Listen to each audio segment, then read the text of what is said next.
Good evening. Welcome to the latest Driving to the Top production video stream and everything else. I am Dylan, host of the Big D podcast, and joining me we've got Jamie Malloy and uh, and the big man himself with more Pittsburgh Pirate gear than those 79 real Pirates. Adam, so guys, ready to talk all things baseball and football? I'm ready, Dylan. Go ahead. No, like I said, I was ready. How about you, Adam? You ready? Yeah, I'm always antsy and ready, and kind of threw this show out there this morning, guys. I just said, hey, anybody want to talk on the show tonight? You guys came up with some topics, some ideas, and here we are. I was trying to look up some power rankings in baseball today. Jamie, I'm sure you're excited, and a couple of the things I looked at, you were number one this week. But how could you not be? Juan Soto's just hitting bombs galore this week, it seemed. I think he hit half my fantasy team home runs. I know he had 2 in one game, had another one the night before, I believe. Very, very dominant. Juan Soto was a great addition for you guys, James, and I'm glad he's on my fantasy team. Absolutely, Adam, and I'm glad you have him too. He was not just a great addition, a godsend addition. I really want them to re-sign him so he can stay with us long term. As long as he keeps playing well and they get him locked up to a long-term deal, I'll be happy.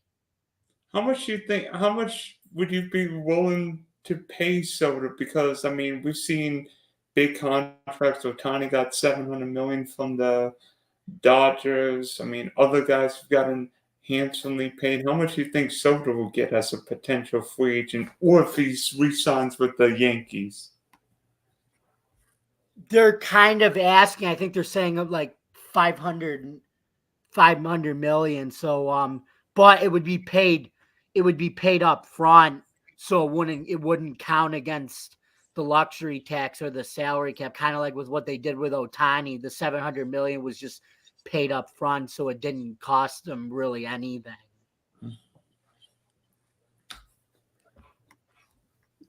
Could there be some deferred money? Yeah, like I said, it would be, but like I said, I believe in just the expensive contracts. Pay the guys straight up front, so it doesn't penalize you against your luxury tax. It'll still allow you to go out and make more moves. So the Yankees are going to have Aaron Judge and Juan Soto making $40 million a year for what, the next, at least in Judge's case, the next 6 years, and Soto making the next 12. Yeah, and then you have you got the what you got. Yeah, and then you got the modern day version of Torrey Hunter and Vlad Guerrero Sr. on your team, basically. Cabrera has been a great asset at third for you guys too, James. He's not an asset. He's actually a prospect that we grew homegrown from Scranton. But yeah, he's been a great fire. Cabrera. Yeah, he has. He's been doing well for DJ LeMahieu. But the one thing that's really cool about Cabrera and that he's a third baseman, but he's really a utility player. He can play third, first. He can fill in for a lot of positions in case people are hurt.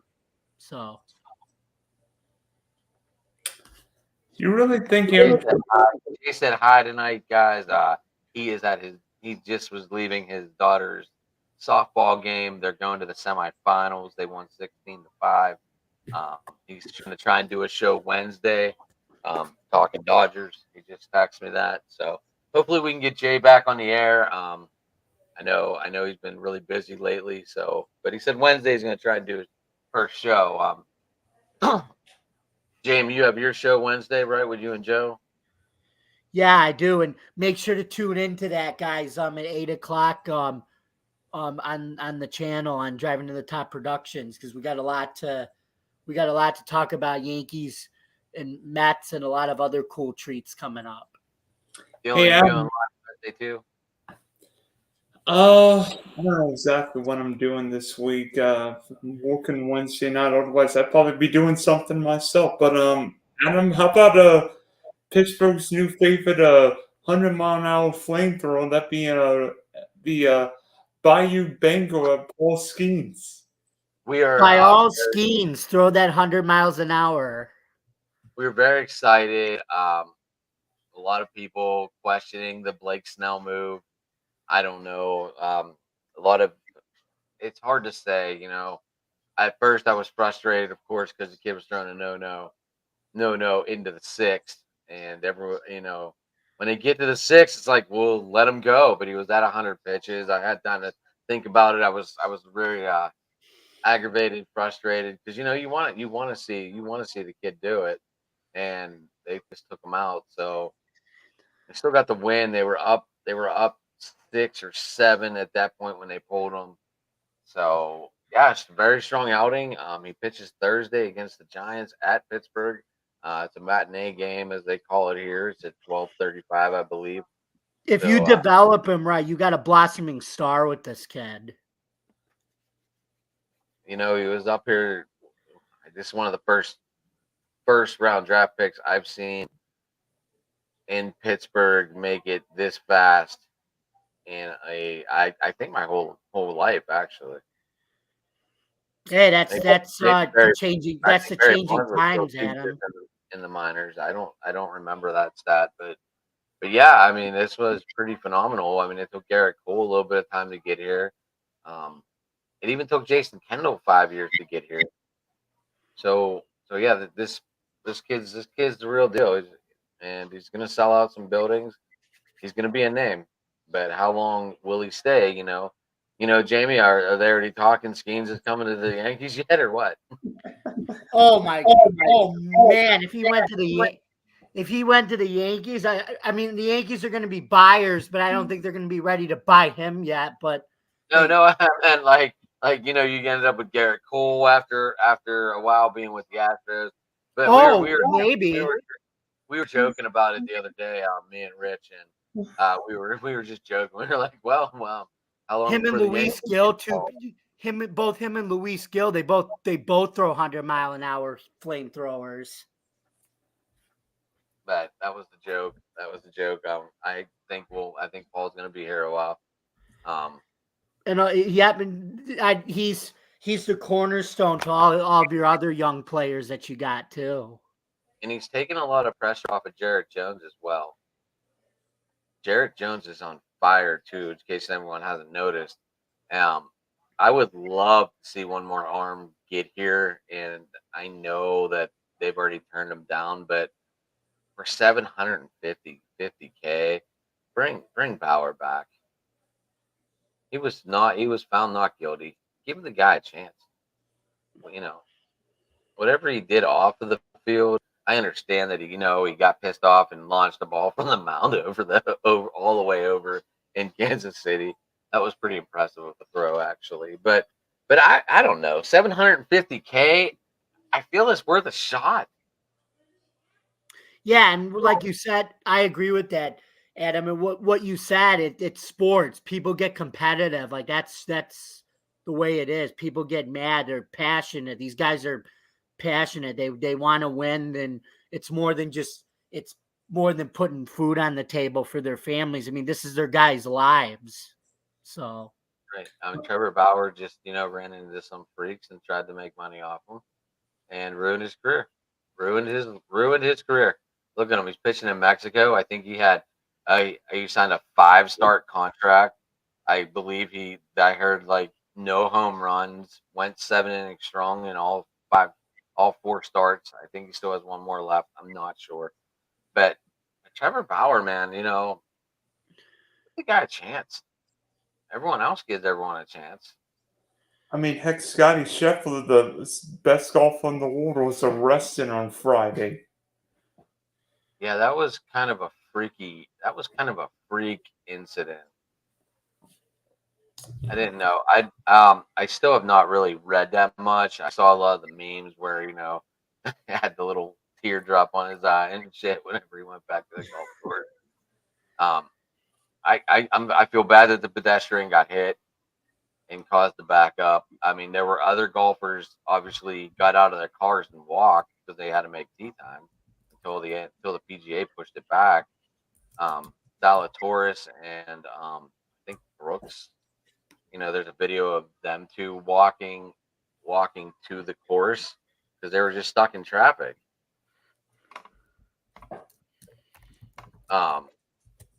Yeah, so I felt bad. I didn't understand it. Did Scotty, because of all the mayhem, I know he wanted to get around it, but when that cop jumped on the back of his car, did he think it was a pedestrian trying to get autographs, pictures? You know, we can look at a lot of things that went through his mind at that time, but we really don't know. All we know is we saw him in shorts and a t-shirt getting hauled away in cuffs, and that was pretty much. And then everyone went, are they going to release him? Is he really going to be in jail for a long time? Is he going to miss his tee time, miss the cut? No, he gets out and shoots -5. And the biggest meme was, see the Louisville Penitentiary. See what their inmates come out and do? -5 on the day of release. So I mean, there was a lot of memes going around.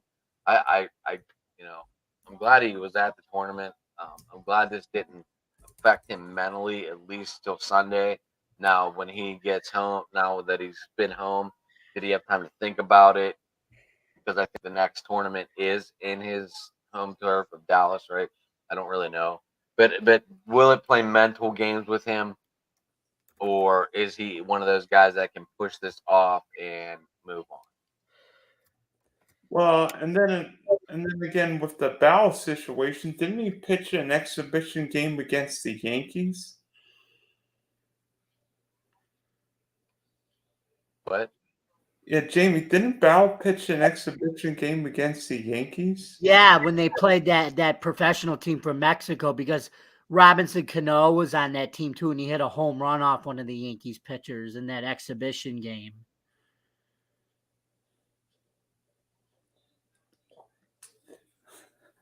Boy, times have passed. I remember when Cano was like supposed to be the Yankee of a lifetime, and then he signed the big deal with Seattle and became a fish out of left field. He served a purpose when he was with the Yankees, and then they just didn't want to repay him. right. But he served his purpose though when he was there. Won a World Series ring in 09 with the team. How bad? I understand. Would they trade Chisholm? Would they trade Jazz? Dylan? Sorry again? Would they trade Jazz? Oh, gotcha. You meant. Oh, no. You're talking to me about the Marlins? I'm like, So might as well trade everyone because otherwise, if your name's important, the Marlins trade you. That's why I said in the private chat, Dylan. I said that they were going to be sellers in the trade deadline. Obviously, it's no brainer at this point. They could go on a 10-game winning streak at this point, and they'd still be sellers by trade deadline. I mean, the Marlins are 15-33 through what 48 games, and last check, I think Miami was losing tonight. That's my point. They could from here on out. Even if they weren't losing, they could win 11 games in a row and still be sellers. I mean, the Oakland A's have won more games than the Marlins this year, which is and they're the ones that are moving to Vegas. That freaking closer, Mason Miller, and that dude is lights out, man. He is throwing what 104 average.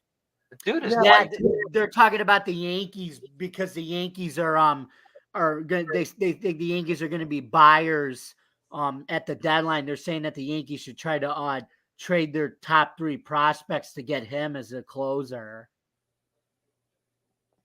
Well, believe it or not, the Athletics are only 7 games out of first place. Yeah, because I'm sorry, 6 out of first right now, as of today. Well, nobody wants to win the AL West this year.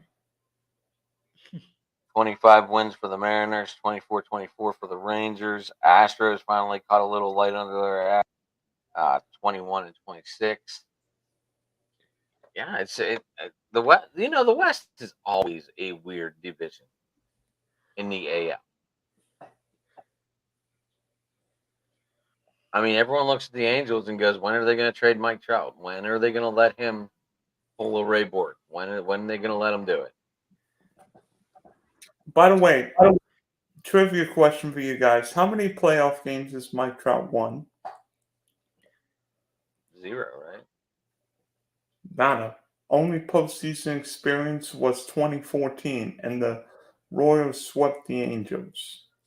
Oof.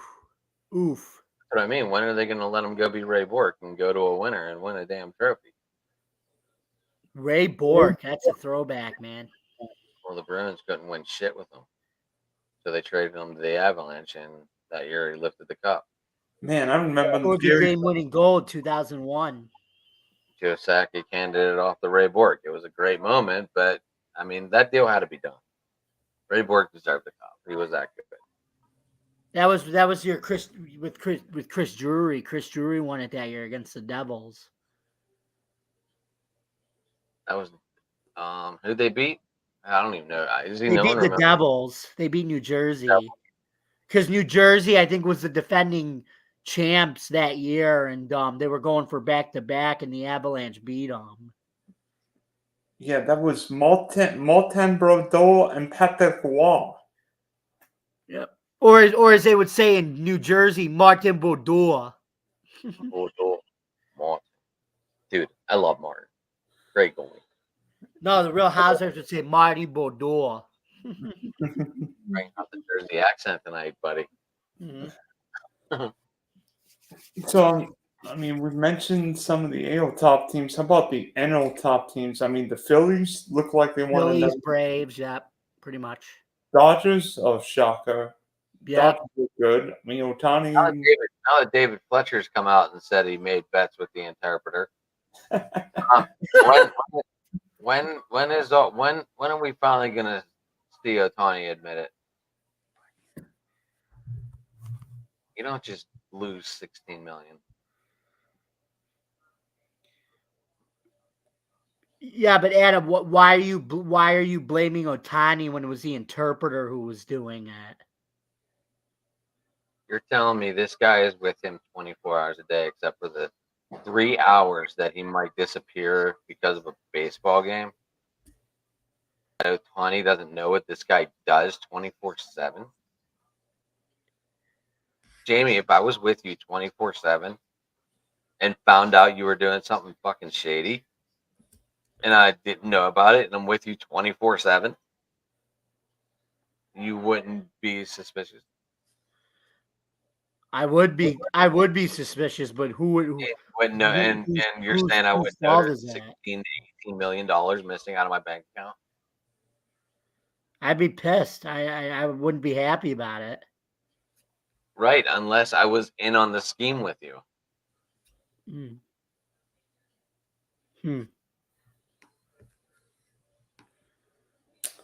Right? Exactly. So that's why I feel Ohtani is in on this, but they brushed it under the rug because he's the face of the MLB right now. Mm-hmm. But they brushed steroids off to the side too whenever Bonds, McGuire, and Sosa were chasing the home runs. Exactly. They just kind of brushed it to the side, said, "Look, we're filling up stadiums." Well, it's part of MLB's problem right now, the lack of stall power, because, I mean, like, Mike Trout is always seemingly hurt right now, and baseball doesn't market its stalls like the NFL does. I mean, Pat Mahomes is going to be on Thursday night, Sunday, Monday, Wednesday, Friday, and Saturday this year. And he'll be playing games on Amazon, Netflix, and any other streaming account you've got. Mm-hmm. Yeah, that's a big question too. I don't have Netflix. Now, someone said it will be on local TV, but I'm in Weirton, So I don't know if I'll get local TV because I'm not in Pittsburgh. Am I going to have to go to the game on Christmas Day and to watch the game? Yeah, that's what you may have to, Adam. That's what my mom and my parents and I, we were gonna do if the might start doing if if the Bills ever get a game like that. Not this year, it's not happening, but if it happens in the near future, we just might go on that day. And why not? It's a football game. It's fun. Yeah. Why not? It's a game. Not if it's negative 30 Now, I degrees. don't have Netflix. You can't steal passwords anymore. You can't get other people's login without getting them charged for logging into a new device, right? Is that how that works? Basically. So like now that they make all these contraptions, like I have an HDMI device that plugs into my phone right here.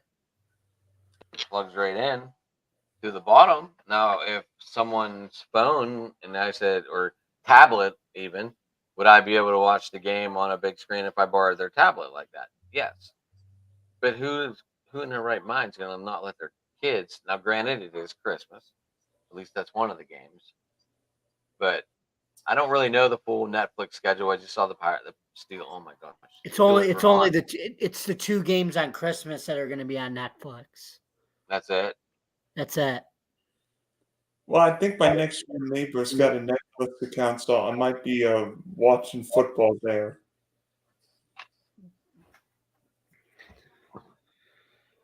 Now, is Christmas going to be planned around people that have Netflix so they can watch the game? Like the guys can watch the game, or the girls, they can all watch the game. How do people? Does this change the way people celebrate? Does this? You know what I'm saying? Like, there's a lot of issues now. Like before, you used to be able to go to grandparents' house, just pop on KDKA, or CBS, NBC, and watch the game. Now we got to pay to watch the game. Brings a whole new situation into a lot of stuff. People just like you said, people just may go.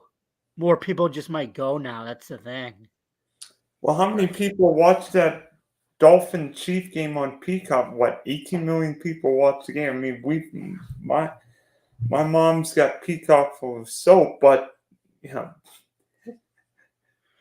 ended up showing the full game live on YouTube. Somebody posted it like the next day, and you could watch it the whole live game on YouTube that you missed on that you didn't see on live. Yeah, I don't know. Like this brings a whole new ball game into everything. I only looked at the Steelers schedule, so who else plays on Christmas? Kansas City, Pittsburgh, Baltimore, Houston. What are you now?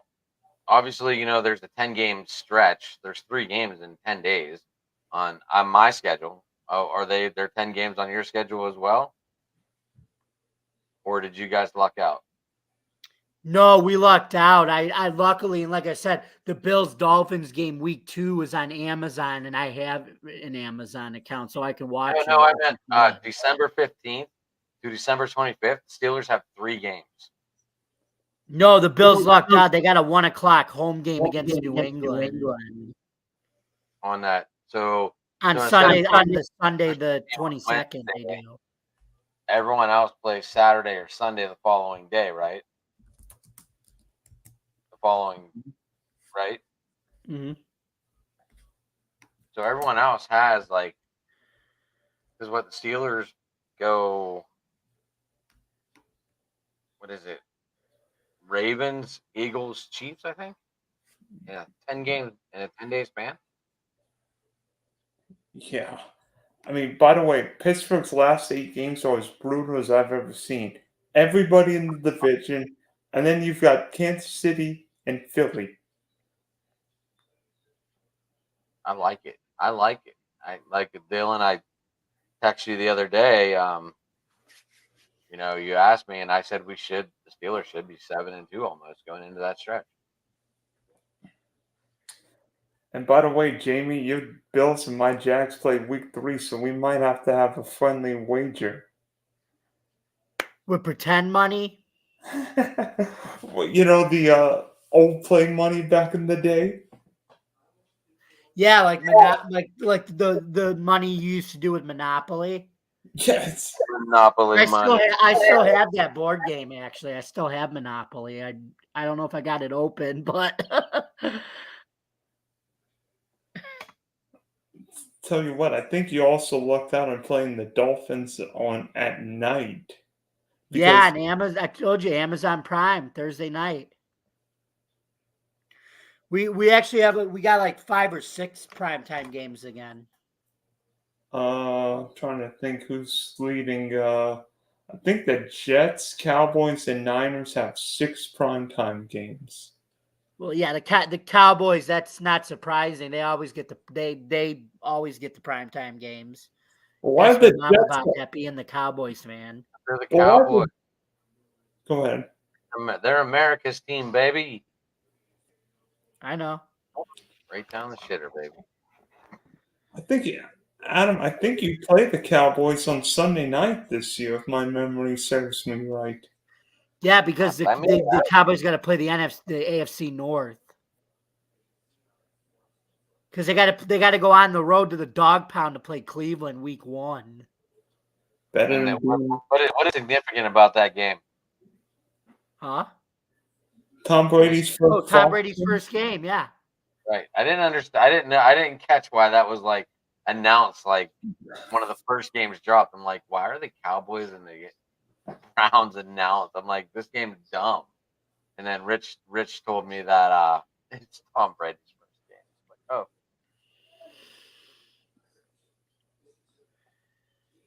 Hold on. I am looking at the Steelers schedule.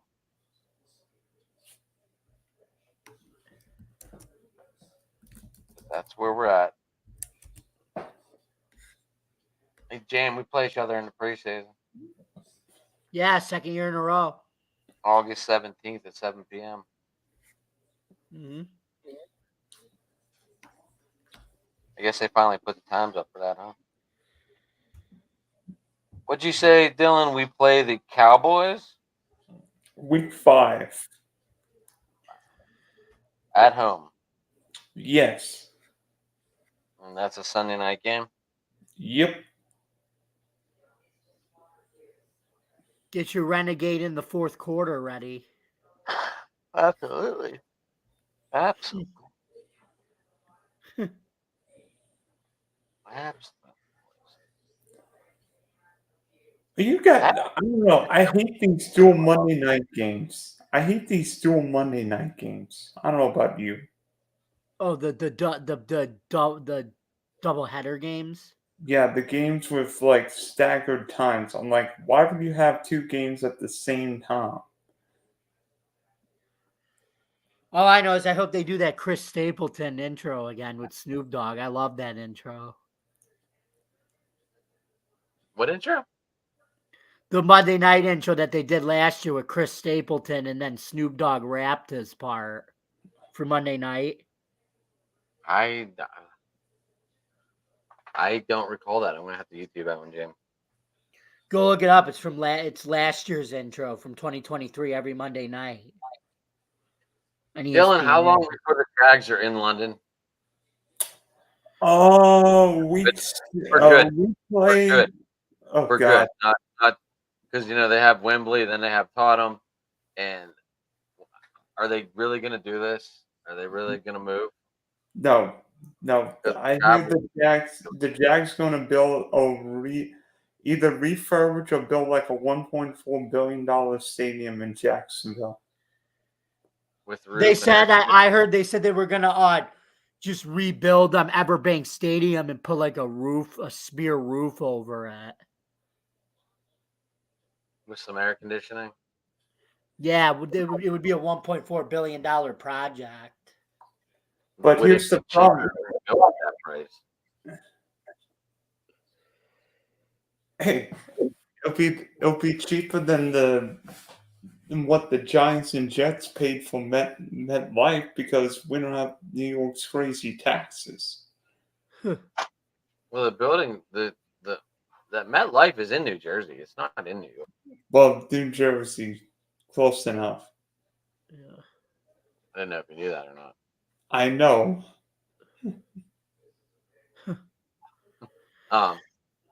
Dude, But anyway, like, Adam, you still want to get to what everybody's thoughts are about the league that the owners passed a rule at the NFL owners meeting about making roughing the passer a reviewable play now. What are you guys' thoughts about that? I still think it's going to be I still don't know whether or not it's going to help. I mean, yes, once in a while when like Mahomes is hit and he maybe flops his way into it, maybe it helps or hurts the defense. But generally, I don't think we want any quarterback being hit because there were 66 quarterbacks who started a game last year. 66. And unless you name it Josh Allen, generally, you need more than one quarterback this season. Right. I don't understand this whole kickoff rule.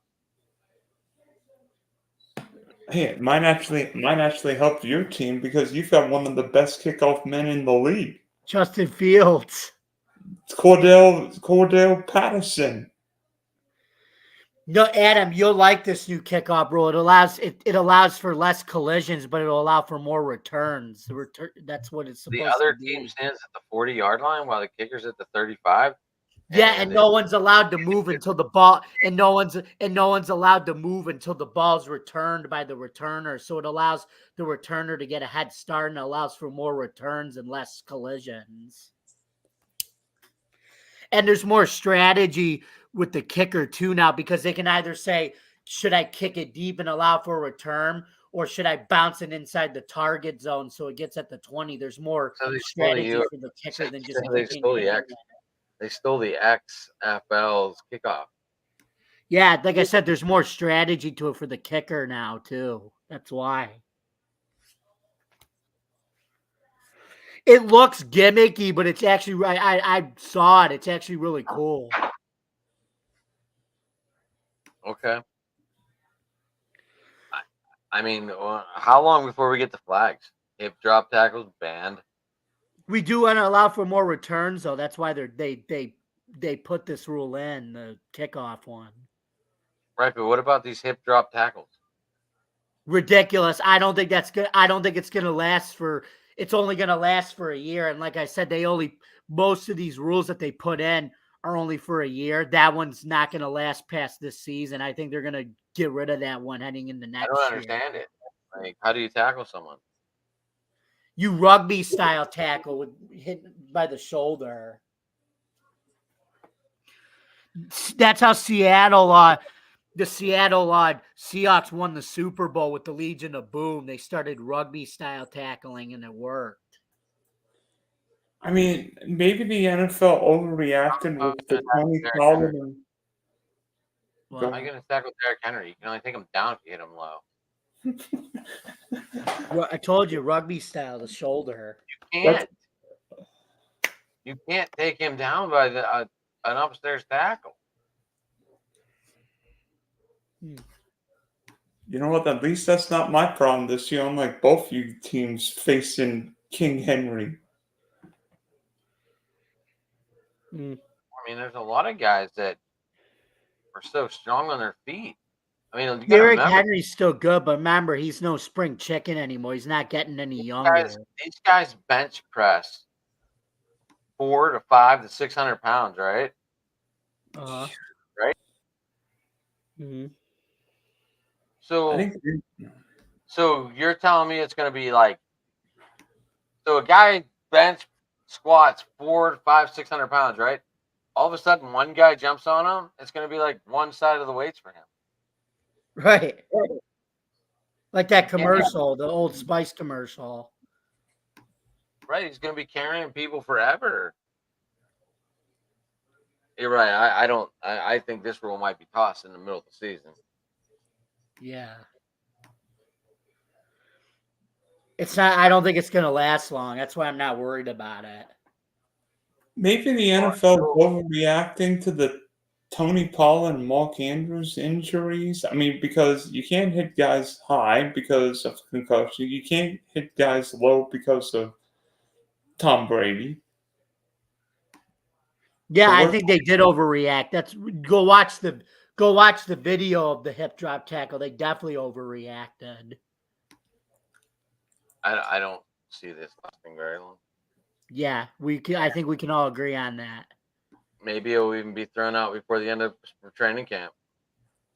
Yeah, because it's hard to even and the GMs even said it too. Like Brandon Bean said, it's hard to.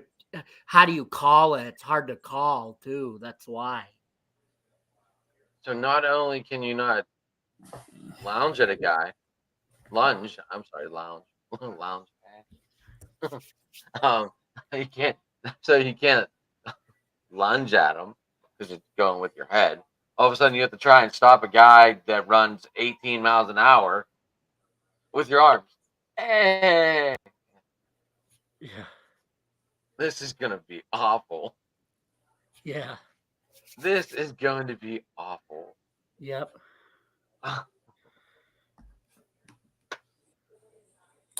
Yeah, let's just.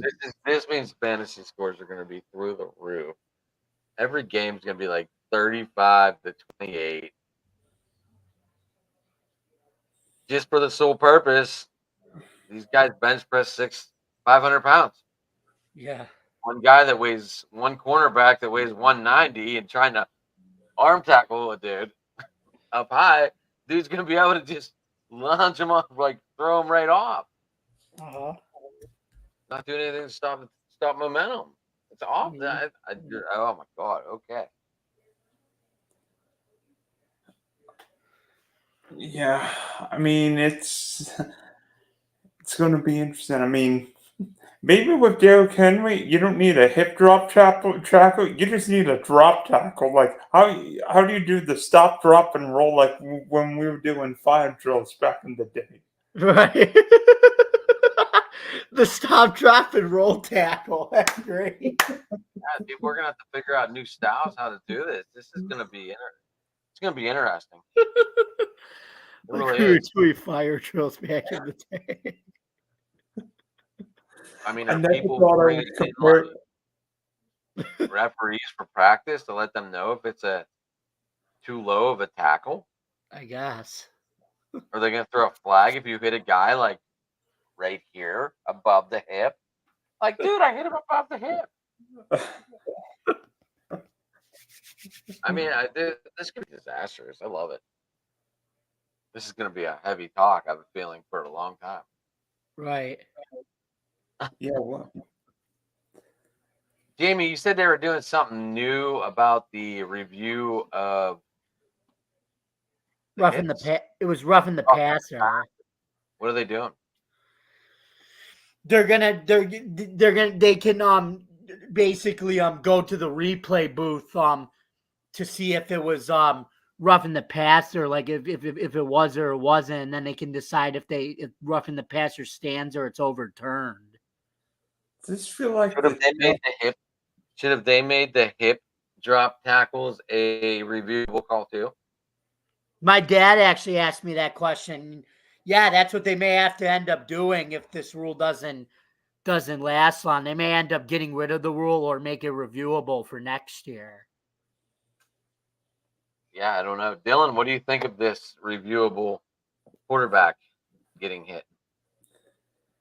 I mean, I think we know generally what's a legal hit and what's an illegal Maybe if it's late, maybe if Pat Mahomes flops into a roughing the quarterback, okay. But I mean, it might help 5% of calls, but generally we know, okay, that's a good hit.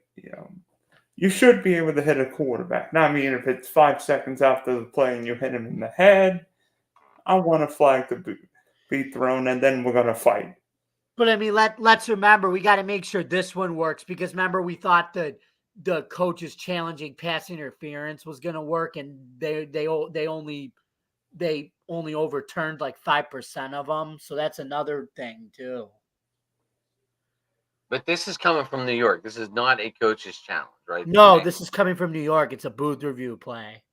Maybe the NFL's biggest problem with the PI rule was that coaches were forcing the challenging. Because I remember one game the Packers used both their challenges on PI calls or potential PI reviews. What I think is going to end up happening is the NFL is going to end up using spring football's challenge system where you could challenge anything, and then if you but you only get one challenge, but you could challenge anything, and if you win that challenge, you get a super challenge, and if you don't win that challenge, you're not allowed to challenge anything else. Well, Do you didn't the think NFL NFL is doing this to following the XFL, USFL? Jamie, we've done it now. It's the USFL, obviously. Do Yeah. you feel they're doing this to see if college will follow and What? see if these guys in the spring league catch on to the rules quicker to be more advanced and ready to go to NFL level? Yeah, because I don't know. I don't know if college is saying they're banning the hip drop tackle because they're not doing it. I don't think they're doing it yet. Dylan, what are your thoughts? I think the NFL was trying to steal ideas from everyone. I mean, used to the NBA ran Christmas, now the NFL runs Christmas. You know, like this idea, this league comes up with a great idea. We want to use this idea. There's always been Christmas Day games on football. Right, but the NBA used to dominate the ratings. Now the NFL does on Christmas. I mean, yeah. Remember, well, now NFL does the Black Friday shopping gig, so the guys have something to do while the wives are out shopping. That's on Amazon. Right. But or you could watch it on Twitch. Right. For free. Mm. Well, remember, also the NFL dominates on Thanksgiving Day as well. Right. They have 4 games or 3? 3. 12, 4, and 8, right? The Yep. 3 games. And then By the way, now they instituted the Friday game. Go ahead, Dylan. I saw you put a finger up. by the way, speaking, I'm glad you mentioned Thanksgiving. How about the Bears schedule? They don't have the divisional game until week 11. Maybe that'll give Caleb Williams more to cry about. I was waiting for you to say that, Adam. That's why I said it. Look, Dylan likes Caleb Williams, so that's why I wasn't talking about it. Right, I just said that to me. I said that to get you to laugh because I'm indifferent about him. Like, but I know I'm you. still not a fan. I am not a fan of the guy, Dylan. I know you've been a follower of him. You've watched him. I kept my eye on him, but I don't know. I didn't see greatness like you guys all saw, or Dylan, I know you saw, and you listened to the experts and all that other good jazz. But I was never a fan. I am bluntly not a fan of Caleb Williams. I didn't like his attitude. I see the tools, his intelligence, and the intangibles. He did not score enough points. No one ever looks at that fact. He did not score enough points against the good teams to win. All of USC's losses were against ranked teams. I don't know where you get that he was good. 2022, not 2023. Because if you look at 2022, they were in the playoff hunt under him. Right, but that was a whole different ballgame. This is a whole year later. Right, but the problem with the draft is they take film on what he's done all 3 years, not just the year last year. That's the problem with it, Adam. I think in a way, if you play 3 years of college football, guys pick and prod, all the negativities. They're like, oh, he's got pink fingernails. Oh, he cries. I'm like, guys in today's game are so different. I mean, Caleb Williams is really the first NIL superstar in college football. This guy's making millions at USC, and guys are and athletes are different now. I mean, would we know Caitlin Clark without all the NIL and everything she did at Iowa? Right, exactly. You mentioned that, Dylan. You forgot to mention how NIL has transformed a lot of these athletes too. I Well, mean, okay, so you guys want to look at 2022, okay? Who came out of that draft as one of the top wide receivers? Jordan Addison. Jordan Right. Addison, yeah. And he made Caleb Williams. That's Actually, true. looking back on that year, Jordan Addison wasn't 100%. That was a lot of ankle injuries. Jordan Addison made a lot of money going to USC. Yeah, but that's also a wide receiver factory, USC too. I don't know. I mean, I don't know. Jerry I also Rice. know that Reggie Bush got his Heisman back. Oh. I don't think anyone mentioned that on the show, on anyone's show. I don't know. Did you guys ever talk about that? Oh yeah, congratulations, Reggie Bush, for getting your Heisman Trophy back. You deserve that. I wonder what that was like. I wonder if he went back and picked it up or they sent it to him. So now, No, they don't send it to you. You actually have to buy your own awards. Right, but he had to buy it and give it back because it wasn't his. Did he have to rebuy it or did they keep it? He probably had to rebuy it. That's an interesting conversation.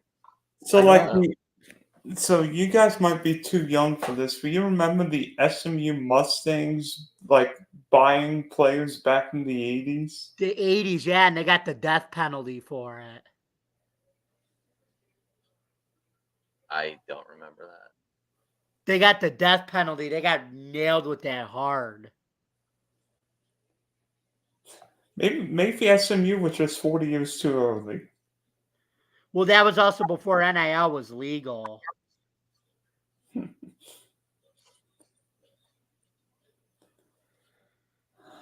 So, Adam, what game are you looking forward to on the schedule? It could be Steelers or anybody. I'm looking forward to seeing this opening game in Brazil. I'm curious to see how they react to our sport. You know, obviously they have the bigger soccer, the bigger football down there. I'm curious to see how their fans react to this. How many fans from the States travel to this? I'm curious to see that aspect.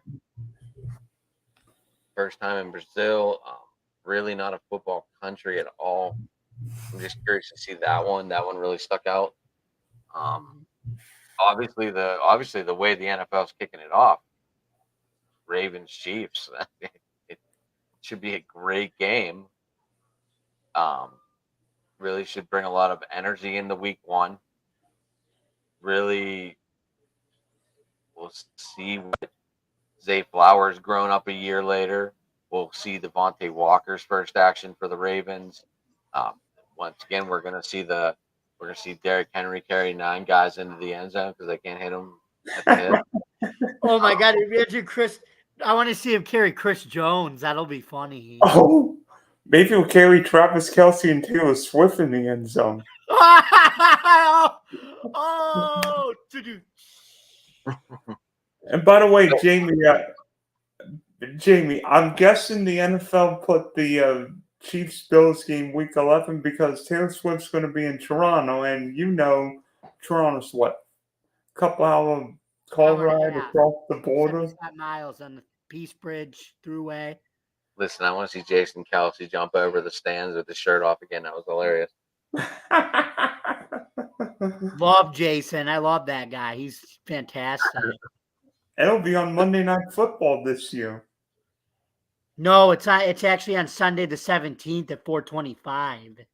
No, I mean Jason Kelce will be part of yeah. ESPN. Oh, right. I thought you meant the game. Sorry. No. My bad. You're right. Now, what if they move the game because Taylor Swift can't make it? Oh gosh. Yeah, but I don't know. I don't think the Bills really. They'll ask McDermott about the Taylor Swift thing. He'll say we don't really care about that. We just want to go play. But Right. I mean, what is the coach supposed to say? Of course we want to play. yeah, he's basically going to say we don't really. Well, no, because they don't. I mean, McDermott doesn't care about Taylor Swift or anything. Right, Jamie. I just traded for Shakir, and I have Allen. So is that going to be a 1-2 punch, or is Sam? Yeah, I think, but the Or Bills. CJ. It's really simple. What the Bills are going to do, they're going to fly around that defense and do what they did last year: run the ball down teams' throats and air it out to their receivers if they need to. I just traded James Cook. Was that bad? Oof. Yeah, I think that is bad, especially with the way they run the ball now. I'll tell you what I think happens this year. That is I think the Bills' offense will change. I think it'll be a lot of Dalton Kincaid and a lot of Keon Coleman. Yeah, Coleman, not Campbell. Why did I say? I said Keon Campbell. Keon Coleman. You have to be pumped about getting that guy. What is he? 6'4", 200. 6'4", 215, almost like a Mike Evans type, but a little bit smaller in weight.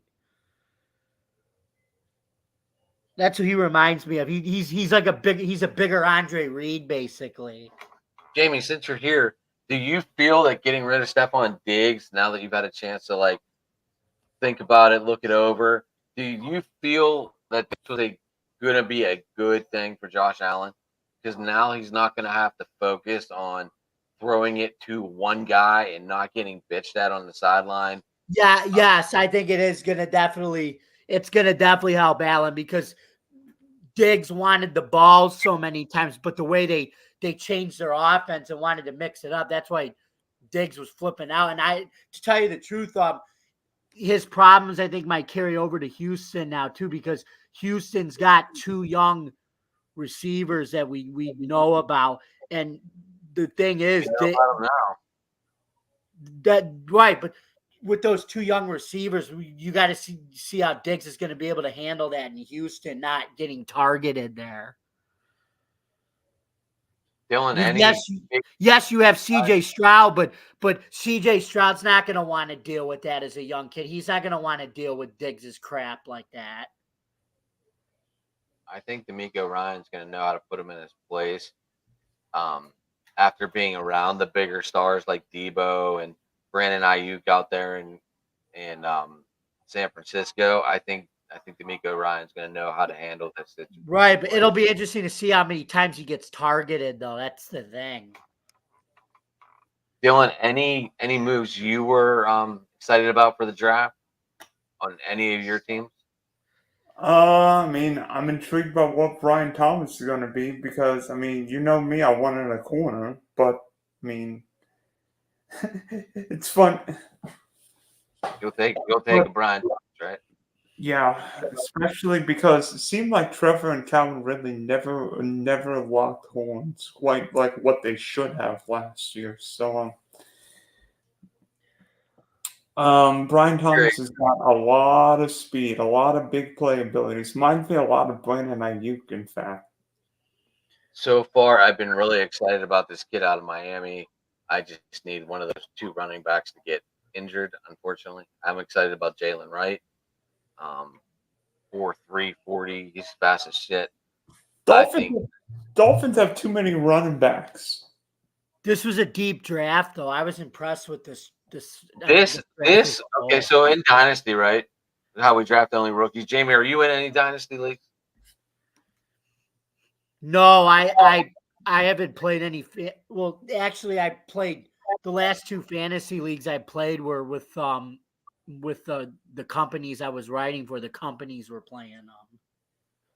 Okay, so the way I'm looking at it, Brooks, the kid from Oklahoma State, is going to be one of the top running backs next year because he didn't come out this year.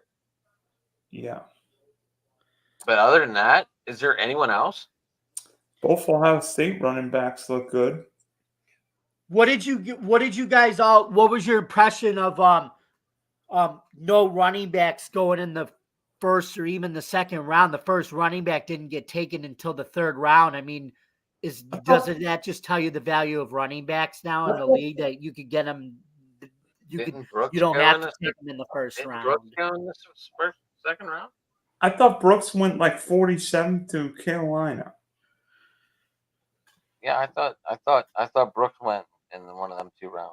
Yeah, Brooks went in the he did, but what are your guys' thoughts about that? Like, not one running back going in the first round. I wonder, is that the first time in the common draft era that that's ever happened? Well, it's happened a couple times recently, but this wasn't a great draft for running backs. This was a wide receiver, lineman, quarterback draft. Well, it just tells you the value of running backs. So you can get them in the later rounds, and you get first round value out of them. A lot of these late round backs. Isaiah Pacheco, 7th rounder. Yeah, first round talent that they happen to find in the 7th round. Kyron Williams, the rookie that the Rams took last year, first round talent that they took that they got in the 3rd round. James Cook for the Bills, first round talent that they took in the 2nd round. So, first round.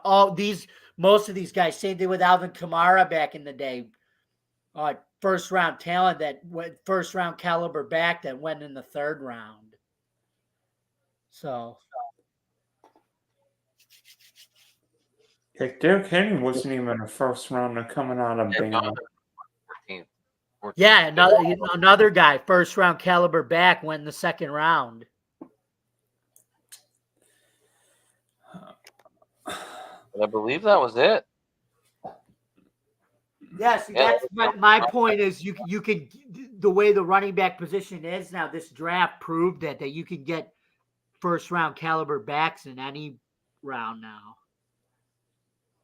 I'm excited about the. What do you think of getting Gore, James?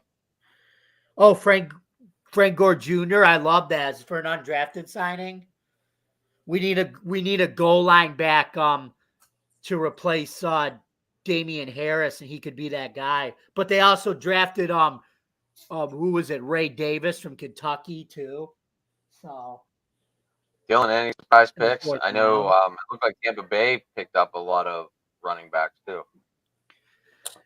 Yeah, Tampa selected Bucky Irvin, the Oregon Duck.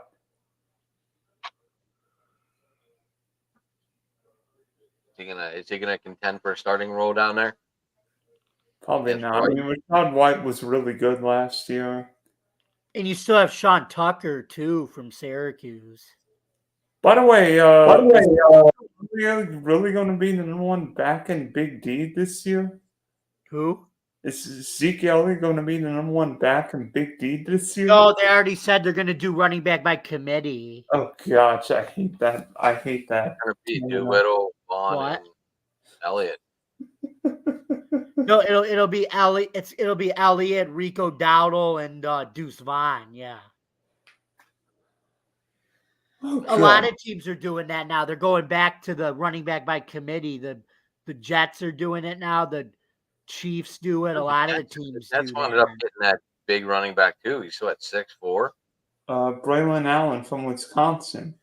Yeah, he's huge. Yeah, that's just, they want to tell you they want to run the rock. They want to run the rock there to try to take the pressure off of Rodgers if he stays healthy. That's what they want to do. You're gonna make it more than 4 plays? I don't know. But I guess that's why they're trying to focus on running the rock more. Well, they started on Monday night, so he lasts through a Sunday. I'm just glad I'm not. I hope Aaron Rodgers all the luck in the world, but just to let you know, I have Hufanga and Cam Ward on my defense on my dynasty league, so I am not going to be hoping he throws any touchdowns. Just intercept. Full prediction: the Jets are going to be in. The Jets might be. No, I'm not going to say it. I was going to say somebody's going to be in contention for Shadur Sanders, but I don't know. I'll tell you this. I'll tell you this, I don't care what the line is. I think San Francisco like 5.5. I don't think if you told me and saying the Jets win week 1 in Santa Clara, I'm thinking, what have you been drinking? Because the Jets don't have a prayer of winning. Then again, I said that and Zach Wilson beat Josh Allen on Monday night, but that's a story for another day. Right. All right, so just over an hour here. So Jamie, where can people hit you up? Great question, Dylan. You can find me on Bill's Chat 1 at Bill's Mafia Chat, and also Jamie Malloy at DJ Dog Tags, as it says right here on X. And then you can also find me at theforkball.com, where I write articles about all sports.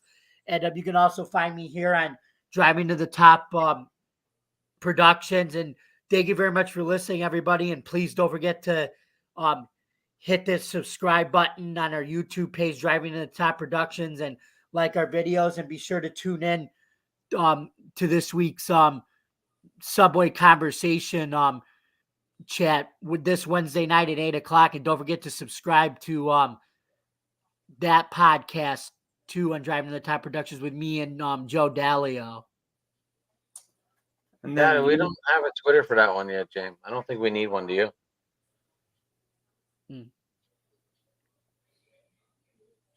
But anyway, guys, please subscribe. We really appreciate it. And then you, Adam. Oh, I've been doing a lot of work. I've been away from my channel. I've been on actually the Driving to the Top channel on X lately, just trying to get the YouTube channel out there. I think we're up to 410 now, guys, so we're doing pretty good in that category. You can find me on at Sports Talking It. I do look there, guys. Don't get me wrong. I do look. You can also like and subscribe, like Jamie was saying, to Driving to the Top Productions on YouTube. Just trying to get the channel out there, grow, get some new audience, get some faces out there, see if anyone wants to jump in and BS with us. You know, we're always open. That's the way this channel goes. If anyone wants to join from the outside, tell us where to send the link, you know, and you want to come in and speak your mind, and you can either stay or go. You know, that's what we do. That's what I like to do. You guys are open to it. I know Wednesday night, me, Rich, and Brandy are going to be talking Pirates. We're going to be talking about Paul Skeens' last two starts. Just breaking things down, looking over the last couple of weeks for the Pirates.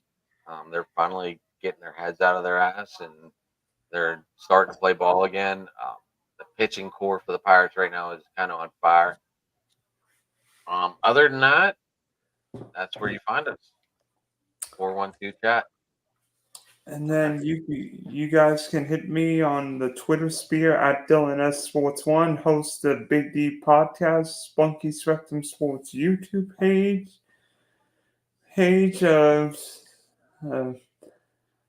Darn it, Bryson was one shot away from making me a winner at the PGA for the third straight year, but congrats to Xander for winning that. Doggone it. Dude, that was a hell of a finish. Yes, it was. Did anyone see the guy drive the green because he decided to just go straight at the hole? He had to drive the lake. Toasty. I don't know his name. I just saw a short of it on YouTube.